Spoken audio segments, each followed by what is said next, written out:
Farm Progress Broadcast presents This Week in Agribusiness, serving America's most essential industry.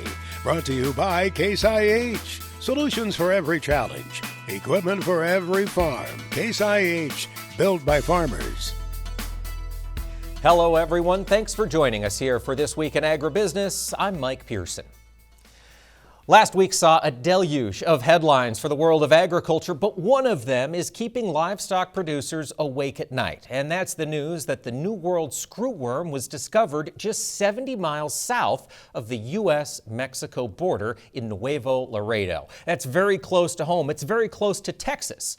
Joining us now to talk about what this means for their members is Ben Weinheimer. He serves as the president and CEO of the Texas Cattle Feeders Association. And Ben, thanks for joining us. Good to be here. Thanks for having me on. What was the reaction from your membership when that headline came out this past week, New World Screwworm 70 miles away?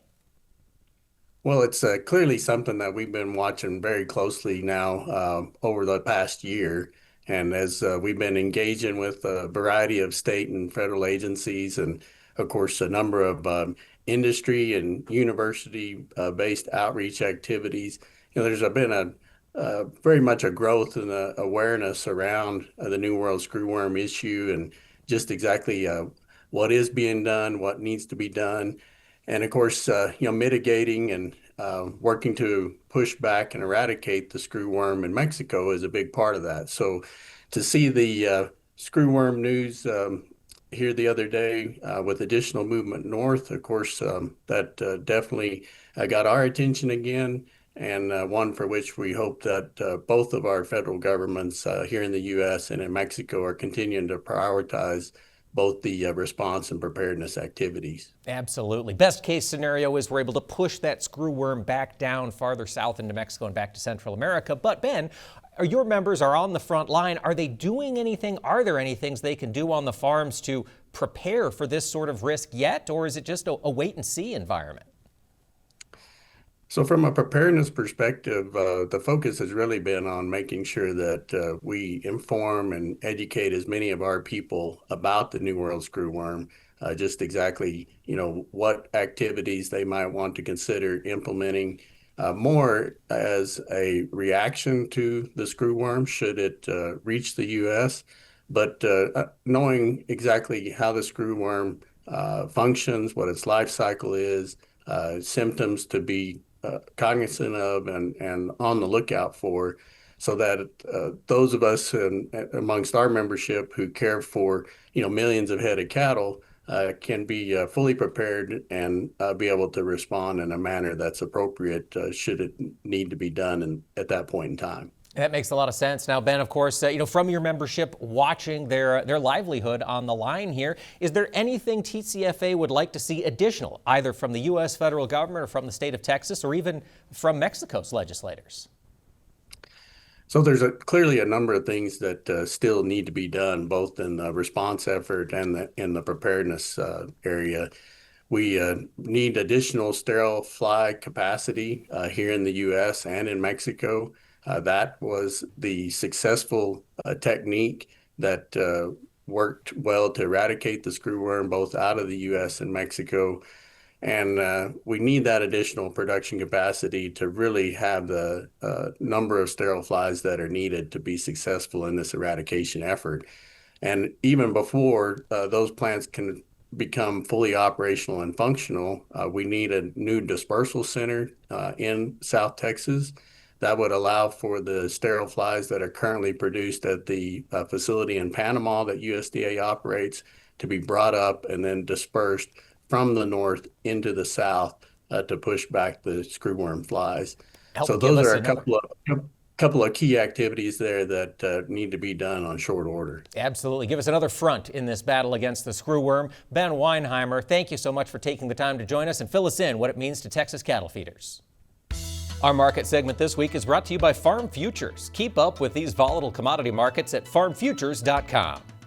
Joining us this week to dig into what's happening in the protein sector is Dave Weber. He serves as the Senior Animal Protein Analyst at Terrain. And Dave, thanks for joining us this week. Hey, thanks for having us, Mike. It was busy in the cattle complex this past week, Dave. It kicked off last Friday with the Cattle on Feed report. Surprising numbers. Can you run us through the placement figure? Yeah, the placements were down almost 14% for the month. So down 6% in July, down almost 14% here in August. Big changes. A lot of that is, small turnoff of cattle off summer pastures. The continued lack of Mexican feeder cattle imports starting to mount up in terms of supplies. And as we look forward into the end of the year, the underlying, what I call placed against supply, or those expected underlying marketings for the fourth quarter, probably down close to 10%. So the fed cattle market, while we're kind of surplus today, and we look at how slow marketings were, the smallest on record for August, the Packers done a pretty good job kind of backing up some cattle as we fought to figure out where the margin was going to land during August. He got some back, got packing margins back in decent shape, not great, but got the retailer moving, got the cutout moving. Now we've got a few more cattle around us. Feed yards are going to be willing sellers here as we start to see the market appreciate going into the fourth quarter. I think it moved some cattle in there.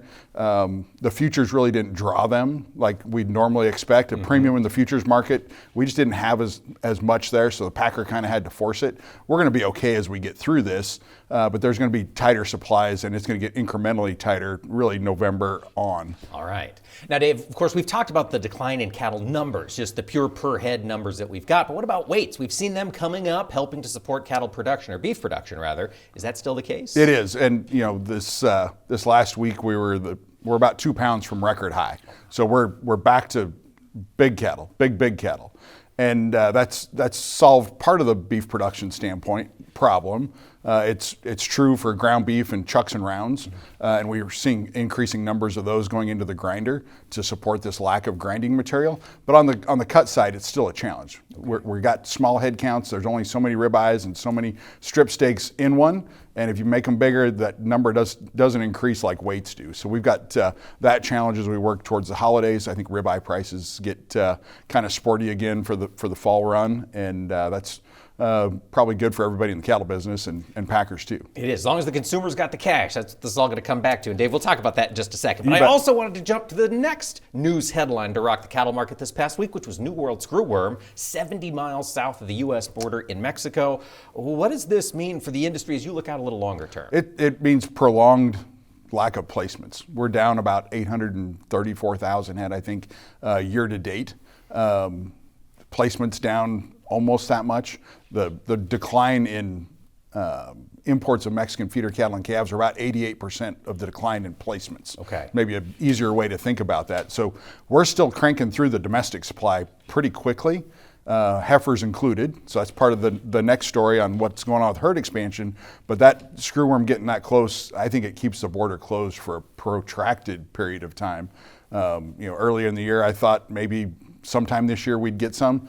I'd be surprised if it was this time next year if we'd be seeing cattle coming across the border. And meanwhile, we've got the risk of potentially it showing up on our side of the border. Absolutely, and that's paramount on people's minds, especially those South Texas feed yards and packing plants. They're most directly impacted by that. Those feed yards are going to continue to look further and further north to source cattle. Yep. The Kansas feed yards are already feeling that push. It's going to someday get to Nebraska, and we're going to start to see that. We looked at the placement number for Nebraska; they were down 4. Texas down 18. Yeah. So those yards are emptying out and looking at lighter cattle putting on. We hear of a lot of beef on dairies showing up in Texas feed yards. Those are good for them because it's lots of head days. Sure. You get pen occupancy and you get it for a long time. So there's continued interest in those kind of cattle down there as well. Lots to talk in this market. We'll be back for more with Dave Weber of Terrain. Our market segment this week is brought to you by Farm Futures. Keep up with these volatile commodity markets at farmfutures.com. Joining me this week to dig into what's happening in the cattle market is Dave Weber, the Senior Animal Protein Analyst with Terrain. And Dave, before we went to break, you mentioned that you don't think maybe heifer retention has moved into full swing. Is that right? That is. I've spent most of the summer out on the road seeing farm credit customers in their partner territories. If we find it, it's isolated. And if we look at the drought map, that explains part of it. If you look at kind of eastern Kansas, maybe parts of eastern South Dakota, the southeast parts of Texas and Oklahoma, pretty good grazing resources there, good moisture. The rest of the country is just not really recovered very much yet. And, we look at the climatologists and they're saying La Nina's on our way back. And that doesn't do good things for really that whole southern tier of the U.S. grazing resource or the West. So I think that's got producers really kind of on the fence. Hay supplies are back up. We had a good hay crop this year. But most of those guys are probably looking to try and spend some of this money that they've got on all these record calf prices on getting some more hay inventory around them and facing a drought with a yard full of hay instead of the last 3 years where we've been kind of nip and tuck. Looking at heifer retention, we saw a press release from the USDA earlier this week that perhaps there was some sort of government intervention in the work to rebuild the beef herd. Dave, is that something the industry is asking for? I've not heard a lot of it, and I would counter with that if it was a money problem, we'd already have fixed it with record calf prices. It seems like there's a lot of other things going on in cow-calf country that are precluding herd expansion. I don't know that adding more dollars really fixes us and inspires expansion that's really the long-term kind that we need. So we'll see what happens there from Uncle Sam. But in the meantime, we've got this consumer buying beef like crazy. Dave, we've seen choice box beef values pull back a little bit. Is that a consign the consumer's throwing in the towel? Not yet, because we look at retail prices as that real customer interface piece, and it continues to go up. We're over $9 average price at retail for the all-fresh retail beef price from USDA. That number just keeps ratcheting higher and higher and higher, and we're going to go higher through the balance of the year as we start to get this contraction of beef supply. The first half of the year, per capita beef supplies, when we include imports and exports, were closer to even. So all the increase in the first part of the year from a retail price standpoint was demand driven, which is fantastic. Yeah. What we're going to see the second half of the year is where we get tight. We're going to see beef supplies tighten up. We've effectively shut off imports from Brazil. We've got U.S. consumer demand still in great place, and that's going to add to this next leg of prices going up. Seasonally, Dave, as we head into winter, we work towards the Christmas holiday season. Do we see a slowdown in beef purchasing? It's carcass dependent. Okay. Seasonally, we would normally see chuck and round values come up. They're already up because those chucks and rounds are what we're using for grinding material. Okay. So the cutouts, from a carcass contribution standpoint, it's the big opportunity is probably to see ribs and strips move higher. Okay. They're the ones that have effectively lagged in the system. So that's great holiday demand. I think we probably see more strip loin roasts for the holidays because we're going to try to find more things to do prime rib style things creative. with. We got to be creative. Yeah. Fascinating. Dave Weber, Terrain, thank you so much for joining us this week. Thanks for having us. Agriculture meteorologist Greg Solier now brings us his farm weather forecast for the week ahead. Our weather segment is brought to you by SprayTech, making your spray applications effective and convenient. Use it once, trust it always. Greg Solier has been keeping an eye on what's developing around the country from a weather perspective. And Greg, out in the Pacific Northwest, what are you watching this next week? Well, late September, early October, you ought to begin to get some significant weather systems, troughs, if you will, to begin to march inland and have enough cooling up aloft to manufacture some organized precipitation. We will get that in some of these parched soils of Washington State and Oregon, between about 75 and almost 95% short and very short in the soil moisture department. Meanwhile, on the warmer side of this system, almost a midsummer-like ridge, the showers and thunderstorms could be heavy and severe, scattered and clustered up across parts of Big Sky Country and the Dakotas. Interesting setup this week with not only the Atlantic Basin, but the Pacific Basin driving tropical weather. We'll take a look at that in just a second. Over the late portions of the week, note how the trough establishes itself across the northern and central Rockies, much like last week, above about 7,000 or 8,000 feet. That rain will shift over to a rain-snow mix. Some shower activity for Northern California, a couple of more showers and gusty winds. Pacific Northwestern reaches of the country with cooler air and some shower activity beginning to break out in better coverages from the Black Hills on northward. Look at this weather system. This is NARDA Yes, NARDA, the remnant system that was a hurricane in down near Baja, the south end of Baja, earlier on, and it'll bring some downpours again, much like we had about a week to 10 days ago into LA, southward into the Imperial Valley. Plenty of tropical moisture northward with daytime heating, showers and thunderstorms scattered there, and there's plenty of summer-like heat across the winter wheat belt. A little more rain to be appreciated, but the dry time as well to get those combines beyond about 35 to 45%, whether it's planting operations or harvest operations from Nebraska on southward. The trough moves inland. The remnants of NARDA are still there, and this brings about flash flood potential over the southwestern states as well. High humidity, a couple of scattered showers and thunderstorms, and more or less make a almost midsummer feel that continues on over parts of the plains.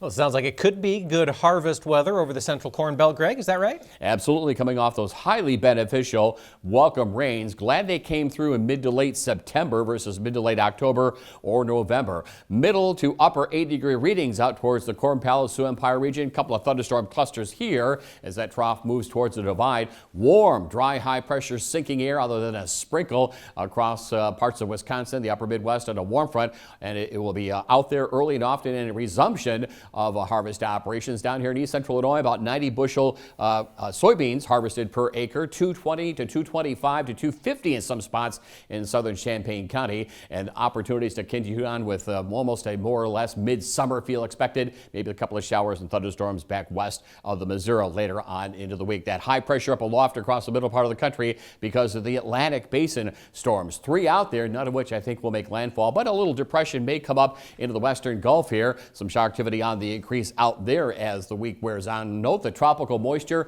remnant moisture from NARDA in the southwestern states. Watch for the flash flood potential. Other side of the coin, dry high pressure and much needed coming off some welcome rains last week down across parts of the western Cotton Belt country. That system moves inland here with some rains picking on up. Warm, dry high pressure across the southeastern plains into the Ohio Valley for whether it be summer crop harvest or winter wheat planting operations there as the week wears on. Any drought relief in sight for folks in the Northeast next week? Not this week. Of course, over the past week we saw it across Ohio, back into the eastern Corn Belt, but sinking air, high pressure and control. You'll be out there going at it. A little bit of a fall feel expected across the northeastern New England. Little, if any, organized moisture really anywhere from the Missouri on eastward with warm to hot high pressure for the time of year. Meanwhile, southeastern states, 1-2 weather systems out there with showers and thunderstorms across the Gulf Coast. It will be a wet spell of weather for the Carolinas, Florida, the Gulf Coast areas as the week wears on.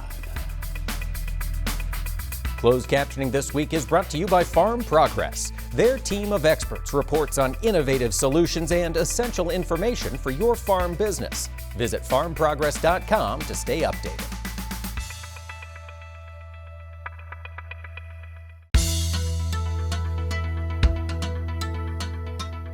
Well, folks, sale barns have been quite an exciting place over the past years. This cattle market has pushed prices to record levels, but it's also an industry facing some challenges. Joining us this week is Grant Patel. He serves as a regional executive officer with the Livestock Marketing Association. And Grant, thanks for taking the time to chat with us.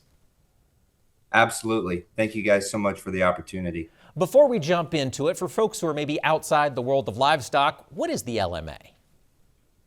So LMA is the Livestock Marketing Association, and it's the nation's largest trade association that represents livestock marketing businesses, particularly livestock auctions and dealer businesses.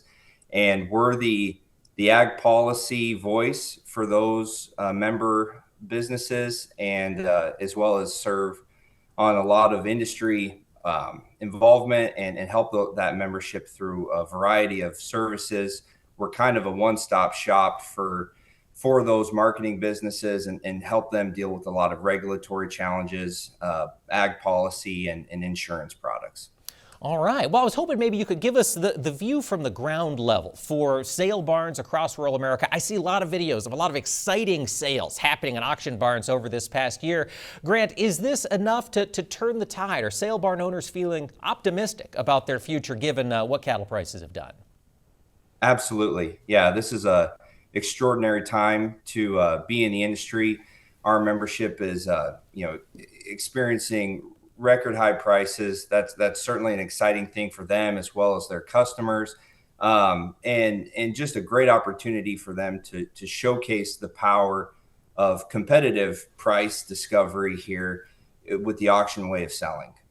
That's a really good point, the competitive nature of price discovery. When you're talking to folks, policy folks, about why they should work to support auction barns, what are the reasons you tell them? What advantages do they bring to farmers and rural Americans?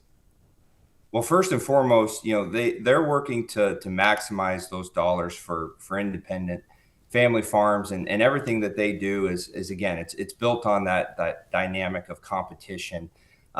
We've seen an incredible amount of volatility here with the board and how that affects the cash trade, and continually throughout the last price cycle here, we continually see the board being brought back to reality by those cash transactions that are occurring here at our membership markets across the country, and really just holding the trade accountable.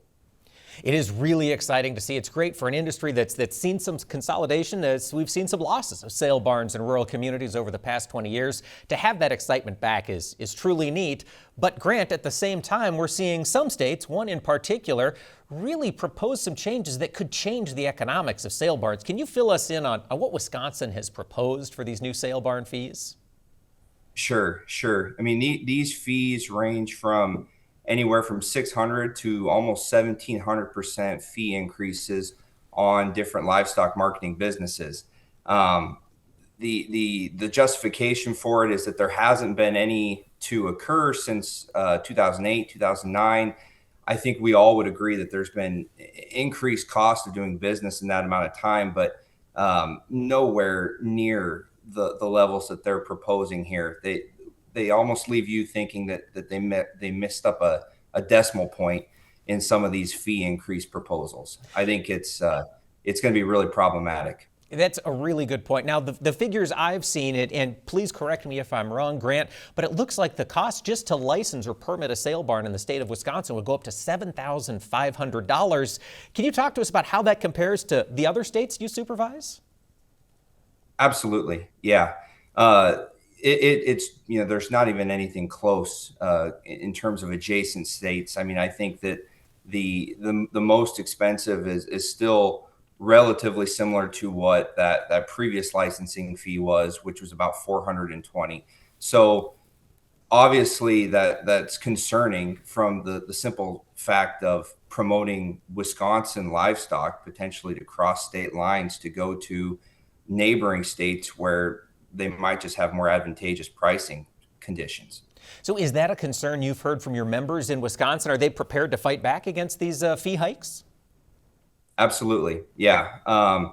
There's certainly been raising the banner of why this is not only short-sighted from just an economic implication to their small businesses, which we feel like are the backbone of not only the state animal health program itself, but these are small businesses that have huge economic impacts to their local economies and to the producers that they serve.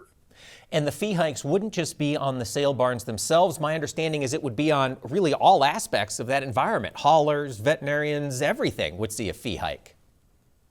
That's correct. Yes. Every marketing business that comes under the jurisdiction of DATCAP will feel these triple digit, if not quadruple digit increases. Anything we can do, Grant, to get these changed?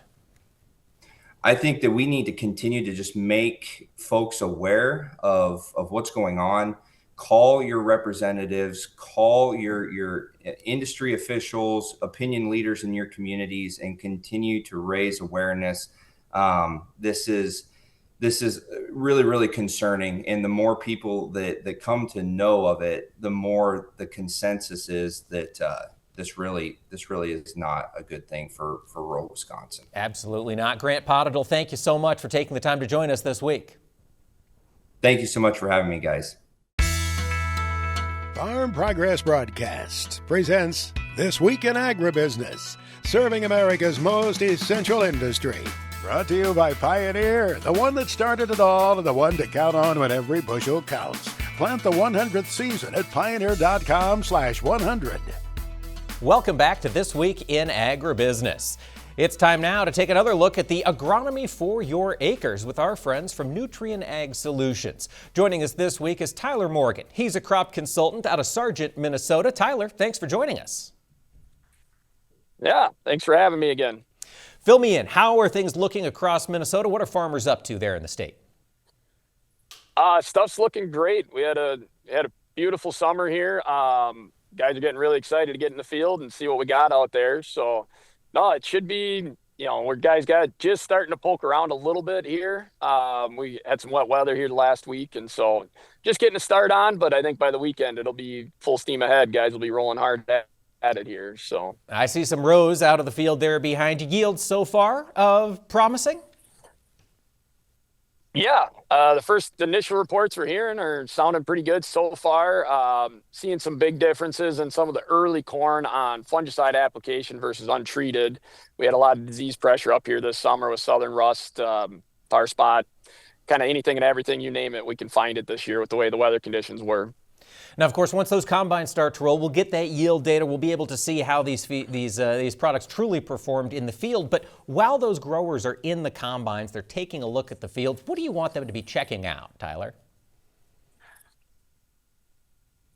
The biggest thing is to be keeping an eye on, visual responses. We've kind of been looking at that the last couple of weeks, even with flying drones and walking fields a lot. We can see some of the visual response to fungicide treatments on stuff, living longer here, finishing better as far as the crop goes. So that's the biggest thing, I think, to be just paying close attention and seeing what you notice out there visually, and then we can process that yield data later here and see what we can learn that way.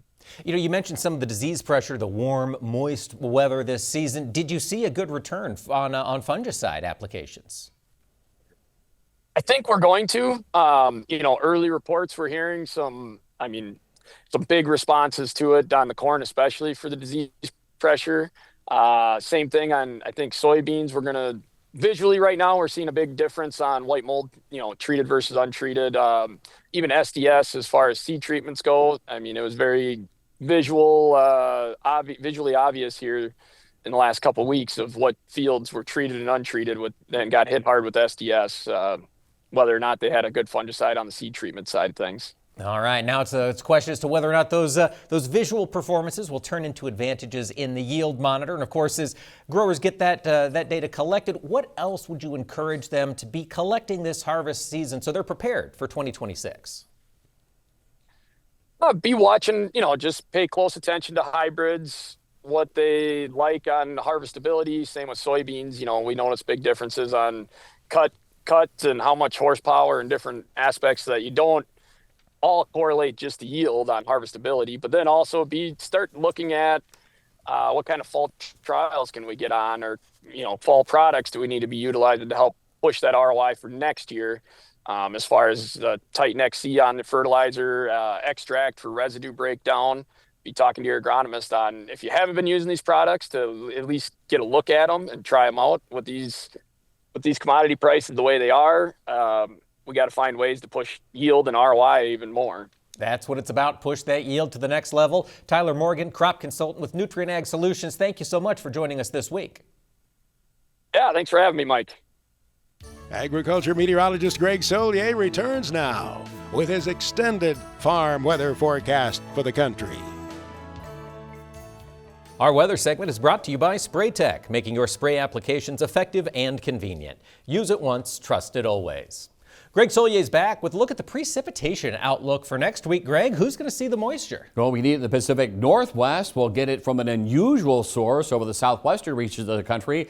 And yeah, the systems are ramping up across the Atlantic basin, but no sign of anything major or making landfall. But they'll brush some of their tropical moisture into the mid-Atlantic, the southeastern states, along the Gulf Coast. There'll be a weak system down here that comes ashore, more or less an easterly wave. But north and west of that storm track, late in the week, we'll see this towards the following weekend. But generally speaking, opportunities for outdoor work and the resumption of harvest across the Corn Belt. The rains last week will make a little bit of a dent in the extreme drought that runs from New England in through the areas of the northern Delta region. Look at the moisture across the western states, up to a half inch, and even some local flooding downpours expected with NARDA into California and the southwestern states as the week wears on. What are your temperature expectations for the week of October 6th? Greg? Anything but an October feel until we get something off the Atlantic basin to zoom all the way into the North Atlantic. It's warm, dry, high pressure that builds across the middle part of the country. The rains over the past week to 10 days of great benefit for those dry areas, but they're out of the forecast. Record setting in some areas of the western Corn Belt, at least into the 80s. And look at the window of opportunity for fall field work and harvest here. Wet weather up and down the eastern seaboard or Ohio Valley into the northeast and New England. That's needed rainfall here and trough it is still holding on across the Pacific West with moisture for California on northward. How about for the week of October 13th? The warmth and the heat, if you will, relative to the time of year, centered right over the old Board of Trade with readings still pushing the 80-degree mark across sections of the Corn Belt. Warmth and across the St. Lawrence River Valley. Little trough still holding on to the Pacific Northwest with some slight cooling there. Temperatures about normal over the southeastern part of the country. And another tropical system or two. So we're ramping things up, but nothing major. No direct landfall, but the wet weather up and down the eastern seaboard, along the divide across parts of the Pacific Northwest. Plenty of opportunity for outdoor work and a continuation of rapid harvest centered across much of the Corn Belt. Does the central U.S. see any bit of fall as we get to the week of October 20th? Just some slight subtle cooling expected. Maybe temperatures briefly head back to normal in the easternmost Corn Belt, still well above average here. We'll probably go through a good part of the month much like this. A little below average across parts of the Northeast and New England. From a moisture standpoint, not much to speak of. Dry time back into California. Much of the Corn Belt still active in the tropics across the southeastern states, and wet weather too into the Big Sky country. Our Farm Progress Update is sponsored by Brandt Industries. Lead the field with Brandt's lineup of heavy-duty grain carts and make the most of your harvest season. Visit Brandt.ca for more. The team at Farm Progress is always changing in a way to bring the most up-to-date news about what's happening across America's agricultural heartland. One of the newer faces on the Farm Progress team is Chris Six. He's a staff writer with Missouri Ruralist out of Springfield, Missouri. And Chris, thanks for talking with us. Glad to be here, Mike. Happy to help. Well, now you've been on the team here with us since about May, but fill us in a little bit on your background. Chris, where do you come from? Yes, my background is a little interesting, and especially while I'm covering ag journalism, I don't have an agriculture background, but I do have 12 years experience in journalism. So I'm using those skills to learn agriculture, report on farmers, report on Missouri, and even some other states. I'm helping some other coworkers across the Farm Progress team report on some issues happening in their states as well. So it's been very interesting learning agriculture, learning ag journalism. I'm loving it though, and I have this exuberance that my coworkers always boast about, that I'm excited for every story I go shoot because I'm learning so much, and it's been really fun. Well, that's fantastic. We love that excitement. We love to be excited about our industry. And Chris, what are some of the stories you've covered so far?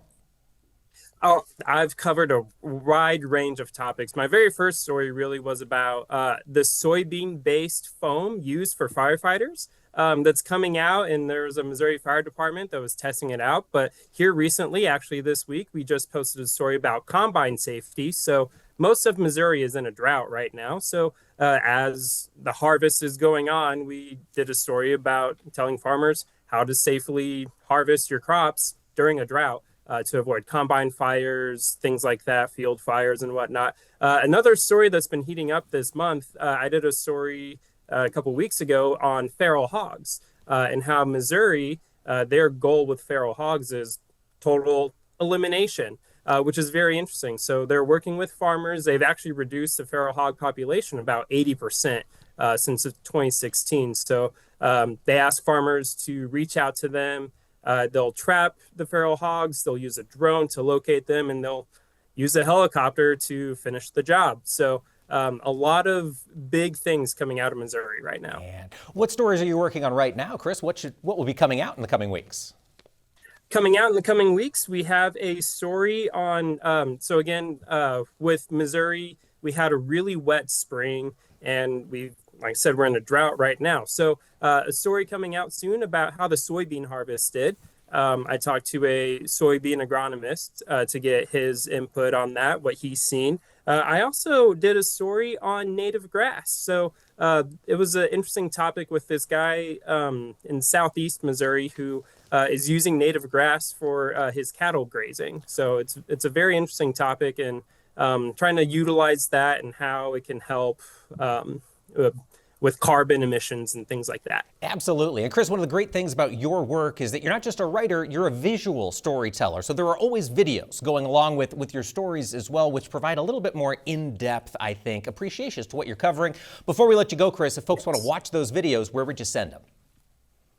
So you can head to Missouri Rural List, just Google Missouri Rural List, and the website will come up, or you can go to YouTube and type in Farm Progress. You can see my videos. You can see a lot of the Farm Progress team videos there as well. Chris Six, Missouri Ruralist, thank you so much for joining us this week. Thanks for having me. Take care. Now on This Week in Agribusiness, it's Max's Tractor Shed, where we spotlight another great American farm tractor. Auger tractors again this weekend from Missouri to North Carolina, performing the task out there, elevating that grain. Max's Tractor Shed is brought to you by Lundell Plastics, home of those tough poly plastic products to help you on your farm. You can get their catalog or you can order right online, LundellPlastics.com. Well, before I get into this week's tractors, yes, I'm wearing the shirt of the American Tractor Museum, Perryville, Missouri. That is the new home of the Armstrong Super M. We'll talk more about that in another week. The tractors this week include one with a cab. It's hooked up to an auger at Martinsburg, Missouri. This is Gavin Spores, IH1066. He's a first-generation popcorn farmer there. Bob Zarcy, well-known IH collector at Reynolds, Indiana, uses a Farmall 560. And Raleigh Moore at Oneida, Illinois, has a Farmall 656. And if you thought maybe they were all going to be red this week, no, look at this. Here's a John Deere 2950. Kevin Johnson in Johnston County, North Carolina, has this tractor. He confirmed for me that it was made in Germany. Some of our auger tractors again this weekend at the shed. Mark Stock is here now with a report from Big Iron Auctions. Well, hello, Max. We've got another full week of auctions. On September the 30th, our breeding livestock auction will take place. Plus, more land will sell. Knox County, Missouri, 4 different parcels. Adams County, Illinois. Also on September the 30th, our truck and trailer auction will feature late model over-the-road semi-trucks, day cab trucks, grain trucks, hopper bottom trailers, flatbed trailers, heavy haul trailers. A very nice sale of trucks and trailers. Enterpipe LLC from Perryton, Texas will sell a 2015 Kenworth W900 day cab, a 2008 Kenworth W900 tri-axle day cab, a 2003 Kenworth W900 day cab. Nail Excavating LLC from Bethany, Missouri. They have a 2024 Kenworth W900, a 2023 Peterbilt 389. They have a Kenworth T300 single-axle truck with a flatbed.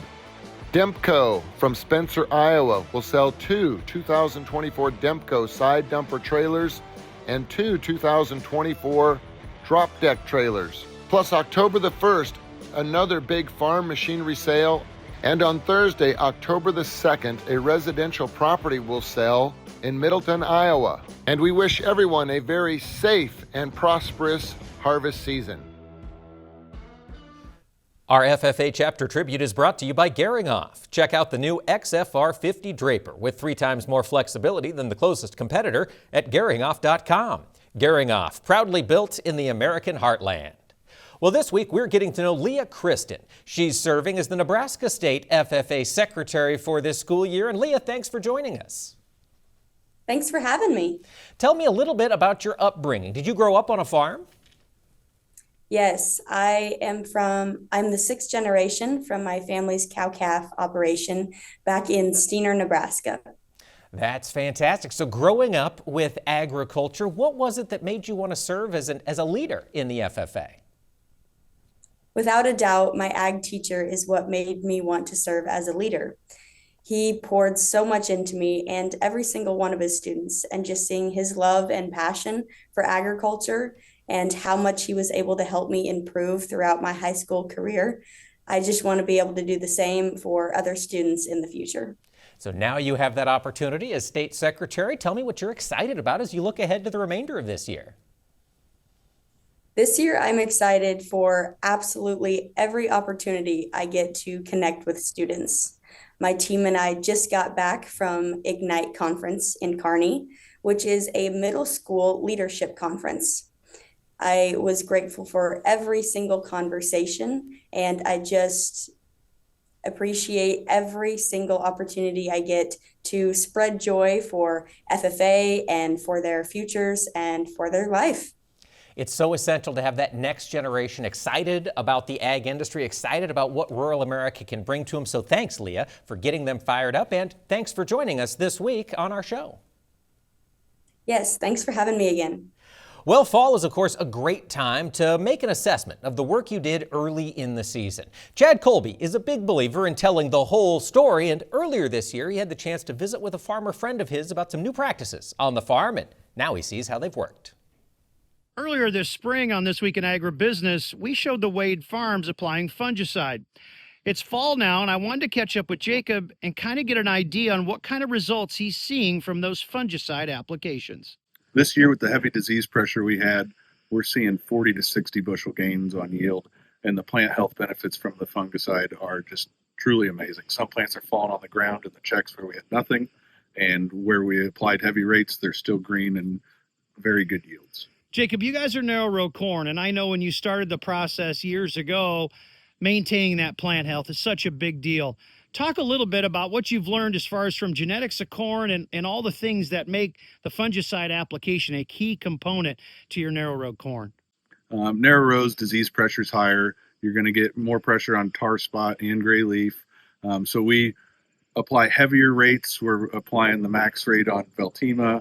We're also using some Mirvis Neo at some of the high rates, and we're just trying different products. The 20 gallon per acre is what has really done it for us. We're able to penetrate down below the ear and get really good coverage on the whole plant. I think that was one thing I noticed with your ground rig was, my goodness, you were getting all kinds of good penetration down to the ear and beyond, putting on that high rate with the dual nozzles. Is that correct? Yeah, so we're using the John Deere 3D nozzles, and we're using Exact Apply nozzles. We got a 3D nozzle facing forward on the front, facing backwards. We're using 80 pounds of pressure and just really blowing it down there with the 20 gallon. So I know you've done some single pass and some dual pass trials. What are you learning, and what are you already thinking about for 2026? For 26, I think we'll continue to test some of the higher rates and some of the two-pass stuff. It's not always about yield. It is about plant health as well. So getting into the back half of harvest, I want my plants to be standing. So that's where the two-pass comes in for us. And I think we'll stick with high rates on first pass of everything from what we've seen this year. For This Week in Agribusiness, I'm Chad Colby.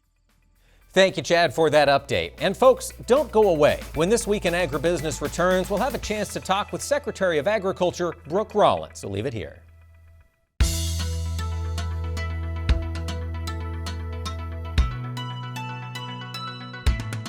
Well, America's Secretary of Agriculture, Brooke Rollins, spends a lot of time on the road, getting to farmer events and keeping up with what's happening in the industry. And in fact, she's on the road now, but she did have time to join us. And I was curious, Secretary Rollins, as you take a look at what's happening out in the world of agricultural trade, do you have an update for us?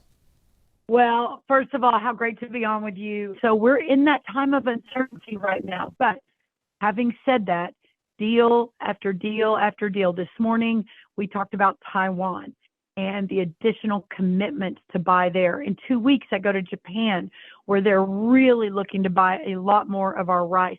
2 weeks after that, I go to Mexico to talk more ethanol, more soybeans, et cetera. So we are making progress. But as we are adjusting and perhaps not relying so much on China to be one of our key purchasers, which again has put our row crops into some economic distress right now. These are all factors that are part of that bigger plan, that bigger vision that President Trump has that, again, we believe without hesitation that we are entering a golden age. But right now, there is no question that especially our row croppers are facing one of the toughest economic situations they've had, but we will solve for it and we will stand with them. Well, I know many soybean growers are waiting excitedly for news on those trade deals to come to fruition. But in the meantime, Secretary, you also had some good news recently. 3 new undersecretaries were confirmed by the U.S. Senate. How does it feel to have close to a full bench at the USDA? Oh, my goodness. I just could not be more excited. If you had told me when President Trump called me on Saturday, November 23rd, on our way to an Auburn, Texas A&M game in our motorhome. I actually think we may have been broken down in Newton, Mississippi, to be honest.